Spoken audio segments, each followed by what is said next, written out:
నిజంగానండి, ఇప్పుడున్న భర్తల కంటే మంచి భర్త అండి, మహానుభావుడు అండి. ఎవరు? ఆదాము. తోటలోంచి గెంటివై పడ్డానికి కారణం ఎవరు? అవ్వమ్మ.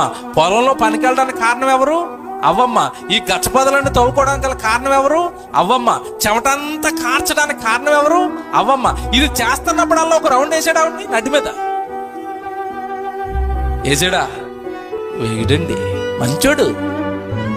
నేను చెప్పనండి, భూమి మీద ఉన్న భర్తలందరిలో కల్లా మంచి భర్త అంటే ఎవరిని అనాలో తెలుసా? మనం ఆదాముని అనాలి. ఎన్ని ఘోరాలు చేసినా, జీవితానికి ఎంత నాశనం చేసినా చివరికి వచ్చి అంటున్నాడు, ఈమె నాలో నుంచి తీయబడింది. ఎంత మంచోడు చూసారా? ఎంత మంచోడండి. ఏం పేరు పెట్టుకున్నాడు తెలుసా? గెట్ అవుట్ అని ఏదేం తోటలోంచి గెంటేసిన తర్వాత పేరెట్టాడు. ఏమని? జీవంగల ప్రతివానికి తల్లి మా అవ్వమ్మ మంచిదే అంటున్నాడు. అంత మంచి భర్త అండి.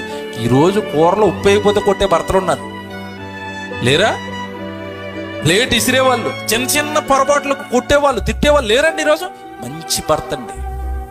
తన భార్య కీళ్ళలో పడిపోయినా, తన జీవితం కీళ్ళలో పడిపోయినా, ఏదో తప్పు చేసామండి, పొరపాటు చేసాం, నాది కూడా ఉంది కదా పాత్ర, మరి ఒక్కవిడదే కదా, ఆవిడ తినొద్దన్నప్పుడు నేను తినకుండా ఉండాలి కదా, తినమని ఇచ్చినప్పుడు నేను కూడా పాలు పంపులు పొందాను కదా పాపంలోనని ప్రేమించాడు.